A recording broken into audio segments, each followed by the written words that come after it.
ஒரு சின்ன பையன், ஒரு சின்ன பொண்ணு. இவங்கனாலதான் நம்ம பூமியுடைய கிளைமேட்டே வந்து சேஞ்ச் ஆயிட்டு இருக்கு. எத பத்தி பேசுறேன்னு கேக்குறீங்களா? எல் நினோ, லா நினா. எல் நினோ அப்படின்னா அது ஒரு ஸ்பானிஷ் வேர்ட். அதுக்கான அர்த்தம் சின்ன பையன். லா நினா அப்படின்னா அதுக்கு சின்ன பொண்ணுன்னு பேரு. சோ இப்போ இது என்ன அப்படின்னு கேட்டீங்கன்னா, இது ஒரு கிளைமேட்டிக் சேஞ்சஸ் தான். நம்ம பூமியில பல வருடங்கள், பல நூற்றாண்டுகளா இந்த சேஞ்சஸ் நடந்துட்டு இருக்குது. சிம்பிளா சொல்லணும் அப்படின்னா, எல் நினோனா பூமியுடைய வெப்பம் வந்து அதிகரிக்கும். லா நினா அப்படின்னா வெப்பம் கம்மியாகும். சோ இப்ப நம்மளுக்கு 2026ல தொடங்கி 2027 மிட் வரைக்கும், அதாவது ஜூன் ஜூலை வரைக்குமே நம்மளுக்கு என்ன நடக்க போகுது அப்படின்னு கேட்டீங்கன்னா, எல் நினோ நடக்க போகுது. பசிபிக் ஓஷன் இருக்குல்ல, இந்த ரீஜன்ல வந்து நம்மளுக்கு ஜென்ரலா இருக்கிற ஹீட்டை விட இந்த வருஷம் வந்து நம்மளுக்கு ஹீட் ரொம்பவே அதிகமாக போகுது அப்படின்னு சொல்றாங்க. எந்த அளவுக்கு அப்படின்னா ஒரு 3°C வரைக்குமே அதிகமாக போகுது. நம்பர் என்னமோ கம்மியா தான் இருக்கு. ஆனா இதனால நம்மளுக்கு ஆக போற அஃபெக்ட் வந்து மிகப்பெரிய அளவுல வந்து நம்மளுக்கு பாதிப்புகள் இருக்க போகுது. இப்ப இதுல என்ன நடக்கு அப்படின்னா, நமக்கு ஜென்ரலா வந்து இந்த பசிபிக் ஓஷன்ல இருக்கிற காத்து, அதாவது சூடான காத்து வந்து நம்மளுக்கு தென் அமெரிக்கா சைட்ல இருந்து ஆஸ்திரேலியா, அதாவது ஏசியா சைடு தான் வந்து நம்மளுக்கு எப்பவுமே வரும். அப்ப அந்த சூடான காத்து வரும்போது நம்மளுக்கு தேவையான மழைப்பொழிவு எல்லாமே ப்ராப்பரான அந்தந்த இடத்துல நம்மளுக்கு நடக்கும். ஆனா இப்ப என்ன ஆக போகுது அப்படின்னா, இந்த சூடான காத்து எல்லாமே நம்மளுக்கு இந்த தென் அமெரிக்கா சைடு போக போகுது. அது மட்டும் இல்லாம மேலேயுமே வந்து அந்த சூடு போக போகுது.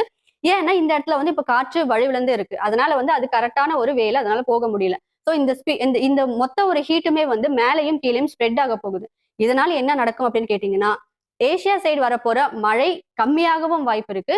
இல்லைன்னா ஃபிளட்டா மாறவும் வாய்ப்பு இருக்கு. 2015ல நம்ம சென்னை ஃபிளட் வந்துச்சுல்ல, அதுக்குமே அந்த டைம்ல நடந்த ஒரு எல்லினோ தான் ரீசன். சரி, இதையே நம்ம சூப்பர் எல்லினோன்னு சொல்றோம் அப்படின்னா, ஜென்ரலா இது வரைக்கும் நடந்த எல்லினோஸ் எல்லாமே மேக்ஸிமம் 2°C வரைக்கும் தான் வந்து நம்மளுக்கு வெப்பம் அதிகமா இருக்கு பசிபிக் ஓஷன்ல. ஆனா இந்த டைம் எக்ஸ்பெக்ட் பண்றது எவ்வளவுன்னா 3°C வரைக்குமே அதிகமாகிறதுக்கான வாய்ப்பு இருக்கு. அதனாலதான் இதை நம்ம சூப்பர் எல்லினோன்னு சொல்றோம். இதே மாதிரி ஒரு சூப்பர் எல்லினோ 1877வது வருஷம் வந்து உலகத்துல ஏற்பட்டுச்சு. அதனால தமிழ்நாட்டுக்கு, முக்கியமா நம்ம சவுத்துல வந்து இது மிகப்பெரிய அளவுல பஞ்சத்தை ஏற்படுத்துச்சு. அந்த பஞ்சத்தோட பேரு தாது வருட பஞ்சம். நிறைய நம்மளுடைய ஹிஸ்டரி ரிலேட்டடான புக்ஸ் நீங்க படிச்சீங்க அப்படின்னா நிறைய புக்ஸ்ல இது வந்து மென்ஷன் ஆயிருக்கும். அந்த டைம்ல வந்த பஞ்சம் பல 100 லட்சக்கணக்கான உயிர்களை வந்து எடுத்துச்சு. நம்மளுக்கு மழை இல்லை, மொத்தமா பஞ்சம் வந்து நிறைய பேர் இறந்தும் போனாங்க. அதுக்கப்புறம் இப்பதான் நம்மளுக்கு இந்த அளவுக்கு ஒரு சூப்பர் எலினோ வரப்போகுது. ஆனா இதுல நம்மளுக்கு 2 விஷயம் நடக்க போகுது. எக்ஸ்ட்ரீமா பஞ்சத்துக்கும் போலாம், இல்ல வந்து நம்மளுக்கு ஃபிளட்டும் ஆகலாம். என்ன நடக்க போகுது அப்படின்னு கண்டிப்பா எக்ஸாக்டா ப்ரெடிக்ட் பண்ண முடியல. ஆனா கண்டிப்பா கஷ்டப்படுவோமா அப்படின்னா அதெல்லாம் கிடையாது.